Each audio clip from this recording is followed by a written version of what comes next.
Selamat pagi, salam sejahtera untuk kita semua. Hari ini saya akan meneruskan pembahasan saya tentang crossover. Jadi crossover itu ada dua jenis. Yang pertama crossover aktif dan yang kedua crossover pasif. Crossover aktif dia itu akan ditempatkan pada susunan sound system, rak sound system ini, karena dia membutuhkan satu daya listrik. Crossover aktif agak menyetrum, saudara. Jadi saya pegang tadi agak ada strum buangan, listrik buangan di bagian box ini. Saya harus hati-hati juga, sekalipun memang tidak dipasang.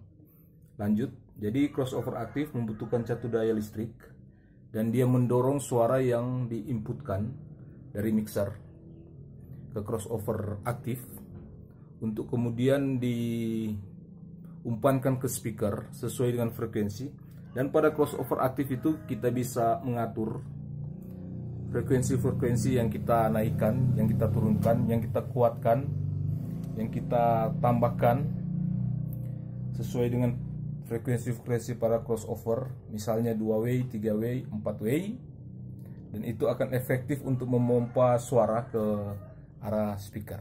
Itu keuntungan dari crossover aktif. Dan dia memiliki keuntungan juga bahwa crossover aktif ini memang lebih mampu untuk memenggal frekuensi, dan dia sangat cocok memang untuk sound lapangan karena dia memang membutuhkan beberapa amplifier. Sedangkan crossover pasif dia ditempatkan di dalam box. Jadi crossover itu ada yang 1W, 2W, 3W, dan ada yang 4W. Dia ditempatkan di dalam box untuk membagi suara speaker yang ada di dalam. Biasanya seperti ini saya contohkan. Dalam satu box ini ada satu crossover pasif di dalam yang membagi suara dari yang tweeter, high, mid, dan speaker yang kedua itu mid low atau bisa juga mid, dan speaker yang bawah diatur pada atau disambungkan pada crossover pasif pada bagian low atau bass. Biasa kalau kita dengar pengaturan-pengaturan seperti ini ada pada speaker-speaker portable yang ada di rumah-rumah seperti Polytron dan lain-lain, Sharp ada juga.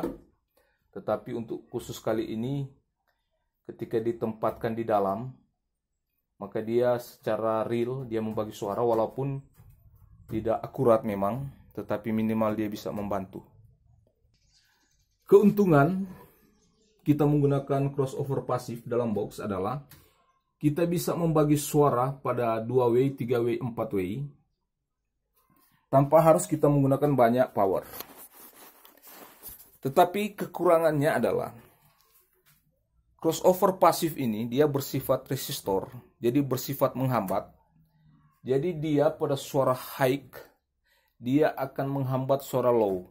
Pada suara low dia akan menghambat suara high atau mid.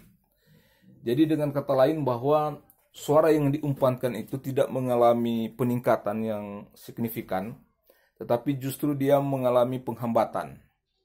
Minimal 60% dari suara asli, 70 atau 80. Dan itu bisa juga tergantung pada jenis crossover apa yang kita pakai.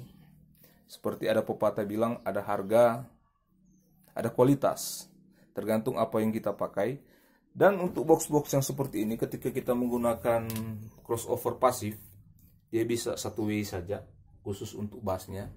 Tetapi memang harga crossover pasif untuk nada-nada di bawah, nada-nada low, memang dia akan agak menguras kantong. Tapi untuk orang-orang yang memang hobi, dia tidak akan memperdulikan kemahalan tersebut, tetap dia akan beli. Tetapi saya lebih suka kalau menggunakan crossover aktif. Tapi crossover pasif itu memang dibutuhkan untuk sound-sound juga lapangan, pada speaker-speaker atau pada box-box tertentu, supaya memang tidak terlalu ribet. Karena kalau crossover aktif memang dia membutuhkan banyak power, banyak kabel. Crossover pasif tidak membutuhkan banyak kabel, tetapi tidak terlalu akurat nada-nadanya, pembagian suaranya. Tetapi kalau crossover aktif, dia lebih menjreng, lebih akurat, lebih mantap untuk sound lapangan. Dan untuk kelas-kelas rumahan bolehlah untuk pasif. Tetapi kalau saya di sini, saya hanya hobi saja dan mencoba belajar, mencoba mengerti. Dan kalau ada masukan dari saudara-saudara, silakan saudara bisa komentar, saya coba balas kalau saya tahu, karena saya juga masih belajar. Dan minggu ini saya sedang memesan sebuah alat crossover hardware, dia 4-way, dan saya akan unboxing, akan review bagaimana pengalaman menggunakan crossover aktif, karena selama ini saya hanya bermain pada itu audio distributor, sementara disambungkan pada aksesoris equalizer. Saya atur di situ frekuensinya, saya akal-akalan di situ sehingga diumpankan ke speaker ini, sehingga sepertinya suaranya terbagi-bagi. Tapi kelemahannya di sini bahwa speaker seperti ini yang saya setting untuk subwoofer, dia masih tembus suara-suara high. Ada suara-suara high yang tembus. Jadi saya mencoba akan menggunakan crossover pasif, aktif maksud saya. Siapa tahu memang dia memang terfilter secara baik, secara benar, dan akan meningkatkan kualitas sound system. Bukan kuatnya yang saya cari, tetapi kualitas suara yang dihasilkan oleh sound system tersebut. Oke, selamat pagi, salam jumpa di lain waktu. Tuhan Yesus memberkati kita semua. Salam satu hobi, biar mahal, asal bahagia. God bless.